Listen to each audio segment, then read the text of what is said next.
ठीक है, तो लास्ट वाला जो अपना लेक्चर था ना उसके अंदर अपन लोगों ने थोड़ा सा देख लिया था, मतलब कि किस तरीके से अपन लोग रेजोनेटिंग स्ट्रक्चर जो है वो मतलब बनाते थे पॉलीसाइक्लिक कंपाउंड वगैरह में, वो थोड़ा ज़्यादा इंपॉर्टेंट था वहाँ पे। तो यहाँ पे अपन लोग ना कुछ एक रेजोनेटिंग स्ट्रक्चर्स के बारे में देखेंगे, बट अपन ना यहाँ पे इंपॉर्टेंट रेजोनेटिंग स्ट्रक्चर्स देखेंगे, ठीक है ना।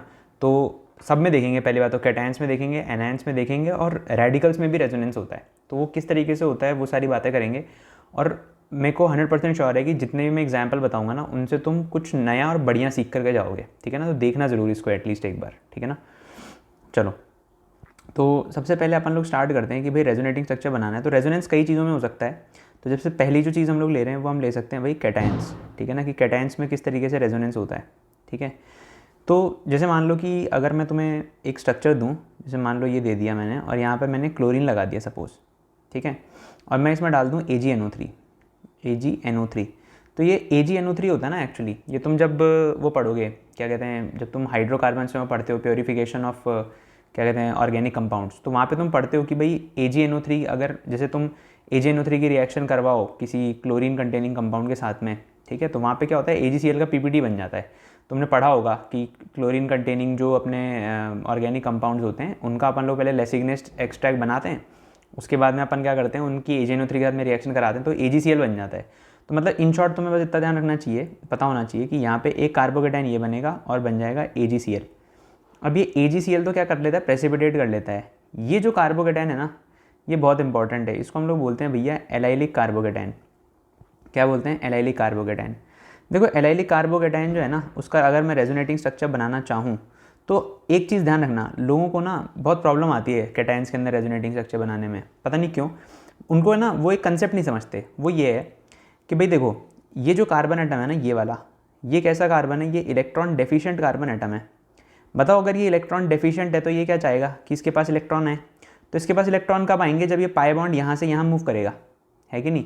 तो हमेशा एक बात ध्यान रखना कि जहाँ पर भी तुम कैटायंस देखते हो ना तो कैटायंस के अंदर electron towards the cation move करते हैं, ठीक है ना। जब भी तुम्हारे पास कैटायन होगा और वो रेजोनेंस शो कर रहा होगा या कॉन्जुगेशन में होगा तो वहाँ पर हमेशा pi bond towards the positive charge move करते हैं, ठीक है ना। तो अगर ऐसा है तो इसका मतलब हमारा जो दूसरा रेजोनेटिंग स्ट्रक्चर बनेगा वो क्या बनेगा, ये बन जाएगा, ठीक है। अब अगर मैं इन दोनों को देखूं तो मुझे ये क्या दिख रहा है कि भाई ये दोनों ना आइडेंटिकल हैं, तो ये क्या होंगे, ये हो जाएगा हमारा आइडेंटिकल रेजोनेटिंग स्ट्रक्चर कहलाएगा। ये क्या कहलाएगा, आइडेंटिकल रेजोनेटिंग स्ट्रक्चर्स, ठीक है। दोनों एक दूसरे के आइडेंटिकल हैं, ठीक है। अब एक और एग्जाम्पल लेते हैं, तो ये तो हो गया एलाइलिक। अच्छा हाँ, जिन्होंने 12th पढ़ रखी है ना उनको पता है कि भाई अगर मैं एलाइलिक कार्बोकेटाइन के बारे में बात करूँ तो ये SN1 रिएक्शन जो होती है न्यूक्लियोफिलिक सब्स्टिट्यूशन यूनिमोलिकुलर, उसके अंदर बहुत इंपॉर्टेंट होते हैं, ठीक है ना। क्यों, क्योंकि कार्बोकेटाइन है और स्टेबल है, स्टेबल कार्बोकेटाइन है ना, दो आइडेंटिकल रेजोनेटिंग स्ट्रक्चर्स मिल रहे हैं, तो ये SN1 रिएक्शन में बहुत ईजिली पार्टिसिपेट करते हैं, ठीक है ना। जिन्होंने 12th पढ़ रखी है ये उनके लिए है ये चीज़, ठीक है।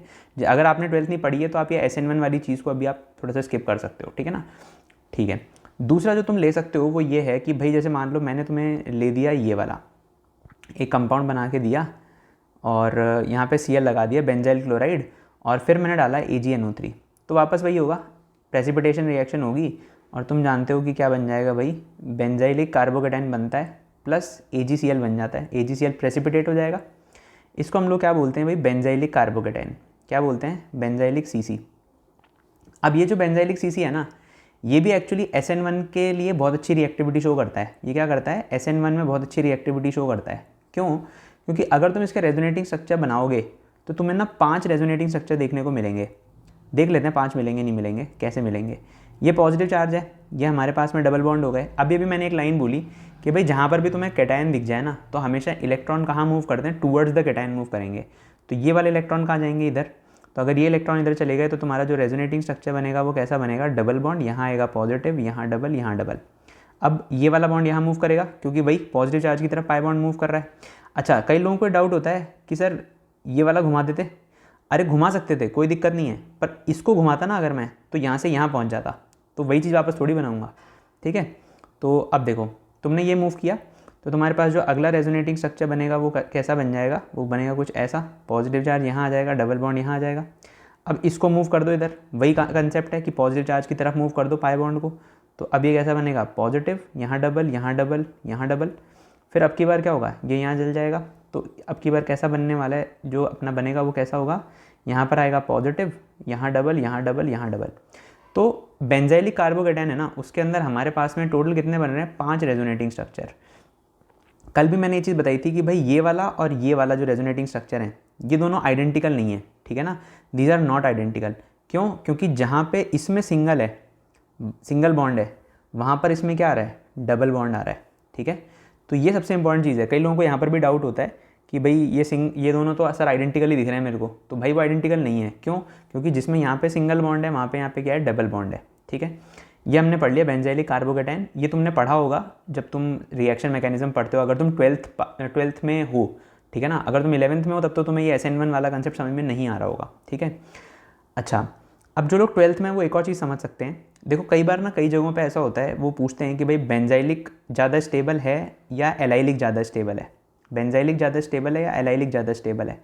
तो हम लोग ऐसा पढ़ते हैं कि भाई जिसके ज़्यादा रेजोनेटिंग स्ट्रक्चर्स होते हैं ना वो ज़्यादा स्टेबल होते हैं। ये मैं जितनी भी चीज़ बोल रहा हूँ ना ये 12th वाले लोगों के लिए है। तो तुम बोलते हो कि बेंजाइलिक ज़्यादा स्टेबल है या एलाइलिक ज़्यादा स्टेबल है। एक्चुअली अपने लेवल पे तो हम लोग ये बोलते हैं कि बेंजाइलिक ज़्यादा स्टेबल होता है एलाइलिक से, बट एक्चुअल में ना दोनों की स्टेबिलिटी ये तो हम पढ़ते हैं कि भाई ऐसा होता है, ठीक है ना। क्यों? क्योंकि इसके जो नंबर ऑफ रेजोनेटिंग स्ट्रक्चर्स होते हैं ना वो मोर होते हैं। तो यहाँ पे हम क्या लिख सकते हैं कि इसके अंदर आता है भाई अपने पास में मोर number of resonating structures, more number of resonating structures. But अगर रियलिटी में देखा जाए ना, बट इन रियलिटी ऐसा नहीं है। दोनों की जो रिएक्टिविटी है ना वो लगभग, दोनों की जो स्टेबिलिटी है वो लगभग सेम होती है। ऐसा क्यों होता है? देखो तुम्हारे पास ये बेंजाइलिक कार्बोकेटायन है और तुम्हारे पास में एलाइलिक कार्बोकेटायन है, उन दोनों की स्टेबिलिटी सेम होती है। क्यों होती है? क्योंकि इसके अंदर बनते हैं तुम्हारे पास में 2 ही स्ट्रक्चर, बट वो दोनों कैसे होते हैं, आइडेंटिकल होते हैं, ठीक है ना, ध्यान रखना, आइडेंटिकल होते हैं। यहाँ पे तुम्हारे पास 5 बनते हैं रेजोनेटिंग स्ट्रक्चर, पर वो पाँचों कैसे हैं, वो पाँचों तुम्हारे आइडेंटिकल नहीं है, ठीक है। तो ये बात ध्यान रखना कि बेंजाइलिक में और एलाइलिक में रिएक्टिविटी दोनों सेम ही है, मतलब ऐसी कोई बहुत ज़्यादा डिफरेंस नहीं होता है, ठीक है ना। बट हमारे लेवल पे हाँ हम ये पढ़ते हैं कि भाई जहाँ पे ज़्यादा रेजोनेटिंग स्ट्रक्चर होते हैं वो ज़्यादा स्टेबल होता है, इसीलिए हम लोग बोल देते हैं कि बेंजाइलिक जो है वो ज़्यादा स्टेबल है एज़ कम्पेयर टू एलाइलिक, ठीक है। तो ये एक कंसेप्ट जो है वो अपना SN1 से हम इसको कनेक्ट कर सकते थे। अब तुम्हें कहीं पे भी कैटायन दिख जाए तो तुम्हें यही करना है, जहाँ पे भी तुम्हारे पास पॉजिटिव चार्ज है उसकी तरफ तुम क्या कर दो, इलेक्ट्रॉन डेंसिटी को मूव कर दो, ठीक है। अब हम एक और स्ट्रक्चर बना के देख लेते हैं। जैसे मान लो मैं तुम्हें थर्ड जो है वो दे दूँ CH2, यहाँ पर पॉजिटिव चार्ज और यहाँ पे फ्लोरीन दे दूँ, ठीक है। तो इसका जो रेजोनेटिंग स्ट्रक्चर है वो कैसा बनता है, देखो एक्चुअली तुम्हें दिख रहा है कि यार ये कार्बोकेटायन है। क्या है कार्बोकेटायन? यहाँ पे इस कार्बन पे पॉजिटिव चार्ज है, कार्बन पे पॉजिटिव चार्ज है, इसका मतलब डेफिनेटली यहाँ पे एक p ऑर्बिटल होगी खाली। और फ्लोरीन के पास में क्या है, फ्लोरीन एक ऐसा हेटेरो एटम है जिसके पास में लोन पेयर होते हैं। तो फ्लोरीन क्या कर सकता है, फ्लोरीन अपने लोन पेयर को आगे बढ़ा सकता है। तो उस केस में क्या होगा, तुम्हारे पास जो स्ट्रक्चर बन जाएगा वो कैसे बनेगा, CH2 डबल बॉन्ड फ्लोरीन और यहाँ पे आ जाएगा पॉजिटिव चार्ज, ठीक है। तो हमेशा ध्यान रखना कि चार्जेस ना बैलेंस्ड रहते हैं दोनों रेजोनेटिंग स्ट्रक्चर में। बताओ यहाँ पे +1 का चार्ज है, यहाँ पर फ्लोरीन पे +1 का चार्ज आ गया, तो चार्जेस तो हमेशा बैलेंस रहेंगे, ठीक है ना। भाई चार्जेस किसका खेल है, इलेक्ट्रॉन का ही तो खेल है। चार्जेस किसकी वजह से होते हैं, इलेक्ट्रॉन के लेन देन की वजह से होते हैं। जब तुम्हारे पास केवल इलेक्ट्रॉन मूव हो रहे हैं, ना इलेक्ट्रॉन लॉस हो रहा है ना इलेक्ट्रॉन गेन हो रहा है, तो बताओ क्या इलेक्ट्रॉन का नंबर चेंज हो सकता है? नहीं। तो इसका मतलब चार्ज भी चेंज नहीं हो सकता। तो ये जो रेजोनेटिंग स्ट्रक्चर है ना, ये अपने को समझ में आने चाहिए दोनों। क्यों? क्योंकि ये बहुत इंपॉर्टेंट है। यहाँ पे वो तुमसे अगर इसको फर्स्ट और इसको सेकंड बोल दे और तुमसे पूछ ले कि what is the stability order, ठीक है ना, स्टेबिलिटी किसकी ज़्यादा है, फर्स्ट की या सेकेंड की, तो ये बात ध्यान रखना, यहाँ पे सेकेंड की स्टेबिलिटी जो है ना वो ज़्यादा होती है एज़ कम्पेयर टू फर्स्ट। क्यों? अगर तुम नोटिस करो तो तुम्हें क्या दिख रहा है कि यहाँ पे फर्स्ट स्ट्रक्चर के अंदर इसका ऑक्टेट कंप्लीट नहीं है। तो ये क्या है, ऑक्टेट कैसा है इसका, इनकम्प्लीट, ऑक्टेट इनकम्प्लीट। तो इसके अंदर क्या हो रहा है, इसके अंदर फ्लोरीन का भी ऑक्टेट कंप्लीट है और इस कार्बन का भी ऑक्टेट कंप्लीट है। भाई कार्बन के तो 8 इलेक्ट्रॉन हो गए, वो तो हमें समझ में आ गया। फ्लोरीन के 8 इलेक्ट्रॉन कैसे कंप्लीट हो रहे हैं देख लो। देखो मैं ग्रे कलर से हाईलाइट कर रहा हूँ, देखो 1 2 3 और 4, ये चारों जो लोन पेयर थे वो तो मूव ही नहीं हुए। मूव कौन से हुए, ये अपना क्रीम कलर वाले लोन पेयर है ना, ये वाले जिनको मैं अभी बना रहा हूँ, ये आगे की तरफ लेके जा रहा हूँ, वो मूव हो रहे हैं। तो वो मूव हो गए, तो इसका मतलब उनके मूव होने के बाद में मेरे पास में 2 लोन पेयर अभी भी रह गए, ठीक है। तो बताओ 2 तो लोन पेयर हो गए, तो इसका मतलब 4 इलेक्ट्रॉन ये वाले जो लोन पेयर से हैं और 4 इलेक्ट्रॉन कौन से जो डबल बॉन्ड में है, 4 इलेक्ट्रॉन कौन से जो डबल बॉन्ड में है, तो टोटल 8 इलेक्ट्रॉन। तो इसका मतलब फ्लोरीन का भी ऑक्टेट कंप्लीट है। तो सेकंड स्ट्रक्चर में क्या हो रहा है, कार्बन और फ्लोरीन दोनों का ऑक्टेट कंप्लीट है। हेंस हम लोग बोलते हैं कि सेकंड वाले की स्टेबिलिटी ज़्यादा होती है एज़ कम्पेयर टू फर्स्ट वाला स्ट्रक्चर। ये कंसेप्ट तुम्हें समझ में आना चाहिए। फोर्थ जो है वो भी इंपॉर्टेंट है, जैसे मैं अभी बता देता हूँ। जैसे सपोज़ कि तुम्हें मैं एक स्ट्रक्चर दे दूँ CH3 C double bond O, और इस पे पॉजिटिव चार्ज आया हुआ है। यहाँ पे ऑक्सीजन के पास में क्या है भैया, लोन पेयर है, ठीक है ना, 2 लोन पेयर होते हैं ऑक्सीजन के पास में। तो इसका जो रेजोनेटिंग स्ट्रक्चर है वो कैसा बनेगा, फिर वही वाली कहानी है कि भाई यहाँ पे पॉजिटिव चार्ज है तो कहीं ना कहीं इलेक्ट्रॉन डेफिशिएंट है। इलेक्ट्रॉन डेफिशिएंट है तो इसका मतलब यहाँ पर एक कार्बोकेटायन है तो एक p ऑर्बिटल खाली रहेगी। p ऑर्बिटल खाली है तो एक काम करो, इस लोन पेयर को आगे मूव करवा दो।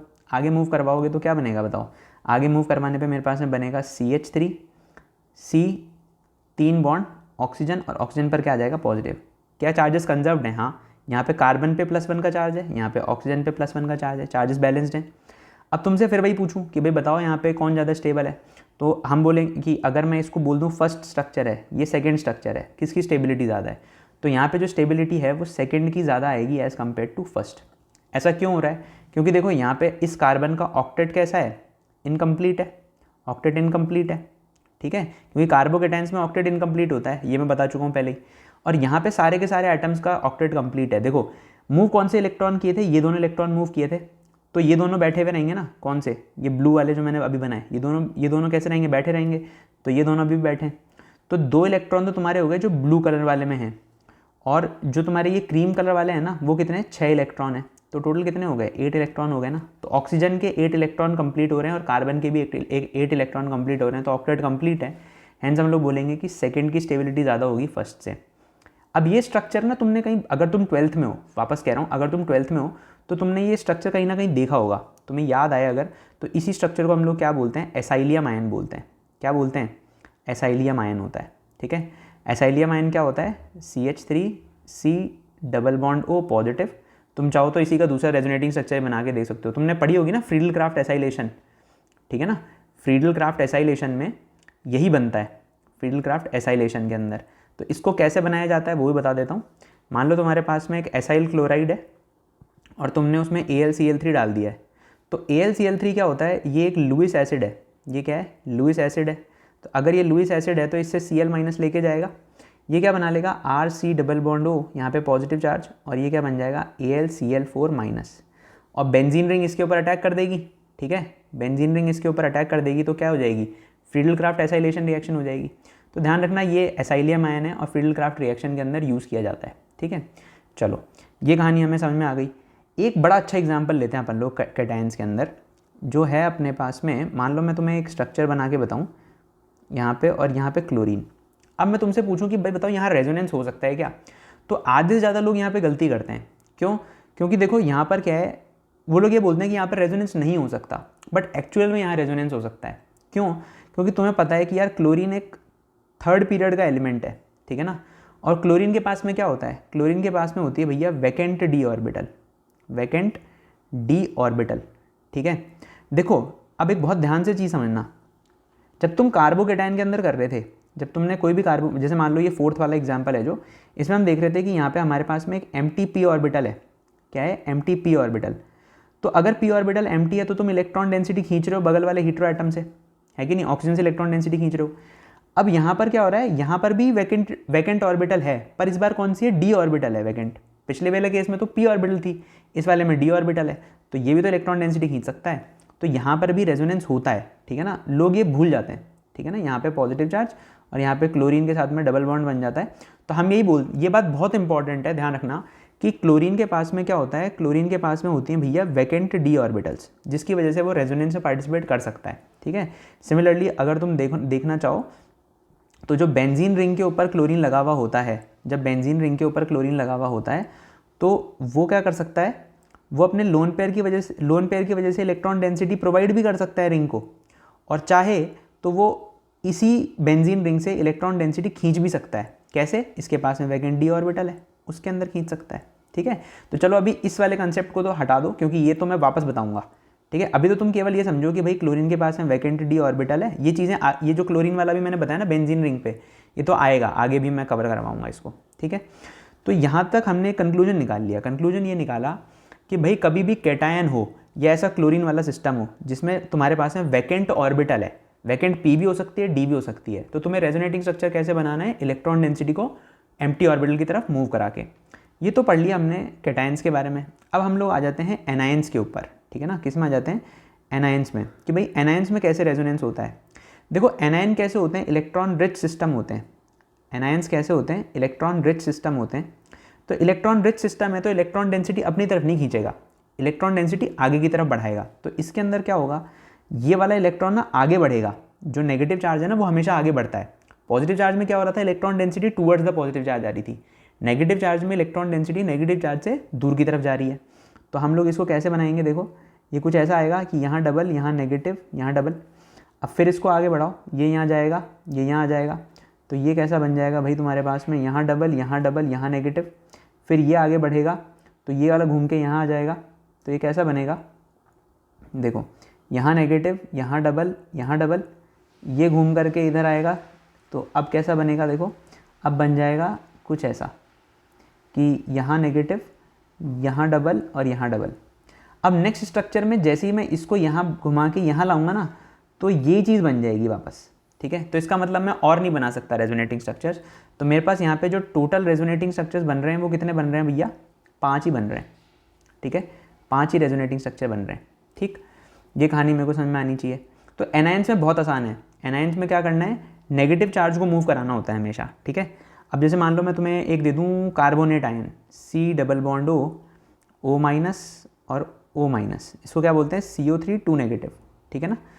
तो अगर मान लो मैं इसमें मूव कराना चाहूँ तो कैसे करा सकता हूँ, देखो इस बॉन्ड को यहाँ मूव कराओ, ये ऊपर जाएगा, सीधी सी बात है। तो ये कैसा बनेगा, CO minus double bond O और यहाँ आ जाएगा O माइनस, ठीक है। अब फिर क्या हो सकता है, देखो अगले स्ट्रक्चर में मैं कैसे बना सकता हूँ कि एक बार मैंने इसको मूव करवाया था ना, तो एक काम करते हैं, इसको यहाँ बनाते हैं, इसको हटाओ, इसको यहाँ बनाते हैं। अब की बार मैंने क्या करना है, दूसरे वाले इलेक्ट्रॉन को मूव कराना है, इसको यहाँ से इसको यहाँ ले जाऊँ। तो अब की बार क्या बनेगा, देखो C यहाँ पे O माइनस, यहाँ डबल बॉन्ड O और यहाँ पे आ जाएगा O माइनस, ठीक है। तो ये कहानी समझ में आनी चाहिए। तो इसका मतलब कार्बोनेट के अंदर जो अपने पास टोटल रेजोनेटिंग स्ट्रक्चर्स बनेंगे वो कितने बनेंगे, 3 बन जाएंगे। देखो 3 बन रहे हैं कैसे, क्योंकि हर एक ऑक्सीजन के पास में एक बार डबल बॉन्ड आ रहा है, कार्बन ऑक्सीजन का डबल बॉन्ड आ रहा है, ठीक है ना। तो 3 रेजोनेटिंग स्ट्रक्चर बन रहे हैं अपने पास में। तो यहाँ तक हमने कंक्लूजन निकाल लिया कि भाई कैटायन है तो इलेक्ट्रॉन डेंसिटी को टुवर्ड्स द कैटायन मूव करो, या क्या नाम से towards the empty orbital move करो। जरूरी नहीं है कैटायन ही हो सकता है क्लोरीन हो, क्लोरीन में वैकेंट डी ऑर्बिटल होती है। तो हम लोग क्या करते थे, इलेक्ट्रॉन डेंसिटी को वहाँ मूव करते थे जहाँ पे एम्प्टी ऑर्बिटल है। एनायन में क्या करना होता है, एनायन में इलेक्ट्रॉन डेंसिटी को आगे की तरफ बढ़ाना होता है। अब हम लोग आ जाते हैं तीसरी चीज़ जो कि होती है हमारे पास में रेडिकल्स। फ्री रेडिकल में कैसे करते हैं, कैसे बनाना होता है। देखो रेडिकल्स में ना लोगों को बहुत दिक्कत आती है, वो कभी समझ नहीं पाते कि रेडिकल में कैसे बनाना है अपने रेजोनेटिंग स्ट्रक्चर को। मान लो मैंने एलाइलिक रेडिकल ले लिया, इसको हम लोग क्या बोलते हैं, एलाइलिक रेडिकल। ये भी बहुत इंपॉर्टेंट है, ठीक है ना। 12th में अगर तुम हो तो तुमने इसको कहीं ना कहीं यूज़ जरूर किया होगा, ठीक है ना। एलाइलिक रेडिकल जो होता है वो स्टेबल होता है, GOC में भी ये बहुत बार पढ़ाया जाता है। तो जैसे मान लो ये एलाइलिक रेडिकल है, तो हमेशा रेडिकल में वो बनाने के लिए, रेजोनेटिंग स्ट्रक्चर बनाने के लिए तुम ऐसा समझो कि जो तुम्हारे पास पाई बॉन्ड है ना, ये वाला, ये जो पाई बॉन्ड है, इसको तुम होमोलिटिक क्लीवेज करवा रहे हो। क्या करा रहे हो, होमोलिटिक। होमोलिटिक से क्या होता है, रेडिकल बनते हैं। तो तुम इसको ऐसे तोड़ो कि एक इलेक्ट्रॉन इसके पास में जाए, एक इलेक्ट्रॉन इसके पास में जाए। तो इसका जो रेजोनेटिंग स्ट्रक्चर बनेगा वो कैसा बनेगा, जो स्ट्रक्चर बनेगा वो क्या बनेगा, देखो अभी ये तो रेजोनेटिंग स्ट्रक्चर नहीं है, तो हम इसको ऐसा बना लेते हैं कि जो बनेगा वो क्या होगा, कुछ ऐसा दिखेगा कि यहाँ पर एक इलेक्ट्रॉन, यहाँ पर एक इलेक्ट्रॉन और यहाँ पर एक इलेक्ट्रॉन, ठीक है भाई। मैंने क्या किया, मैंने सिंपल होमोलिटिक क्लीवेज कर दिया, होमोलिटिक क्लीवेज कर दिया, मतलब होमोलिटिक तरीके से मैं तोड़ रहा हूँ। तो होमोलिटिक क्लीवेज से हमेशा क्या बनता है, रेडिकल्स बनते हैं। तो मैंने जो ये जो क्रीम कलर वाला जो अपना वो था ना पाई बॉन्ड, उसको तोड़ दिया मैंने। तो अब मैं क्या करूँ, अब मैंने जब तोड़ा ना, जिस बॉन्ड को मैंने तोड़ा उसको ना जोड़ करके आगे वाले 2 कार्बन एटम को जोड़ दूँ। मतलब अगर मान लो मैंने C1 है, ये C2 है, ये C3 है, तो पहले मैंने C1 C2 के बॉन्ड को तोड़ा, अब मैं C2 C3 के बॉन्ड को जोड़ दूंगा, C1 C2 C3। तो अब मैं क्या करूँगा, C2 C3 के बॉन्ड को जोड़ दूंगा। तो देखो पहले क्या हो रहा था, जो स्ट्रक्चर 1 है और ये स्ट्रक्चर 2 है, तो स्ट्रक्चर 1 में तुम क्या देख रहे हो कि रेडिकल C3 कार्बन एटम पर है। अब तुम्हारे पास रेडिकल कहाँ आ गया, C1 कार्बन एटम पे आ गया। तो रेडिकल्स में क्या करना होता है, रेडिकल में रेजोनेटिंग स्ट्रक्चर बनाने के लिए बहुत आसान है। तुम क्या करो, होमोलिटिक क्लीवेज करवाओ और बॉन्ड आगे बॉन्ड बना दो। अब जैसे मान लो मैं तुम्हें एक और स्ट्रक्चर बना के दे दूँ, जैसे मान लो सपोज मैंने तुम्हें ऐसा बना दिया, ये बना के दे दिया। अब मैंने बोला कि भाई बताओ अब इसमें तुम रेजोनेंस कैसे करोगे। तो कुछ नहीं करना है, इसको मान लो C1 बोल दिया, ये C2 है, ये C3 है, ये C4 है, ये C5 है। क्या करो, C2 C3 वाले बॉन्ड को क्या कर दो तुम, होमोलिटिक क्लीवेज कर दो। तो अपन बनाते हैं पहले ना, ये हटा दो, ये साइन तो रेजोनेंस को शो करता है, तो अपन अभी रेजोनेटिंग स्ट्रक्चर नहीं बना रहे, अभी अपन लोग क्या कर रहे हैं, पहले बॉन्ड तोड़ रहे हैं। तो यहाँ रेडिकल आ जाएगा, यहाँ रेडिकल आ जाएगा, और रेडिकल कहाँ आ जाएगा, C1 पर तो है ही। अब तुम क्या करो, तुमने C2 C3 का बॉन्ड तोड़ा है ना, ये C1 है, ये C2 है, ये C3 है, तुमने C2 C3 का बॉन्ड तोड़ दिया है। तो अब क्या करो, C2 C3 के बॉन्ड को ना जोड़ के C2 C1 के बॉन्ड को जोड़ दो। मतलब तुमने C2 और C1 के बॉन्ड को जोड़ दिया, तो तुम्हें जो स्ट्रक्चर मिलेगा वो कैसा मिलेगा, देखो डबल बॉन्ड, यहाँ डबल बॉन्ड, और यहाँ पर आ जाएगा रेडिकल इस बार। तो देखो अगर ये स्ट्रक्चर 1 है और ये स्ट्रक्चर 2 है, तो ये दोनों रेजोनेटिंग स्ट्रक्चर होंगे पहली बात तो, ठीक है। अगर ये दोनों रेजोनेटिंग स्ट्रक्चर हैं तो बताओ फर्स्ट स्ट्रक्चर में रेडिकल कौन से कार्बन एटम पर है, C1 पे, और सेकेंड स्ट्रक्चर के अंदर वही रेडिकल C3 पे आ चुका है, ठीक है ना। ये C1 है, ये C2 है, ये C3 है, तो वही रेडिकल अब C3 पे मूव कर गया, ठीक है।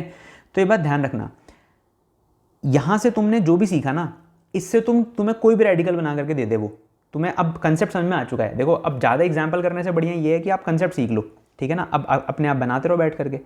तो कैटायन में तो क्या है, बहुत ज़्यादा यूज़ आते हैं। तो कैटायन में जो जो इंपॉर्टेंट थे वो अपन ने डिस्कस कर लिए। एसाइलियम वाला मैंने तुम्हें बता दिया कि भाई, और 12 से भी कनेक्ट कर दिया कि कहाँ यूज़ होता है, ठीक है।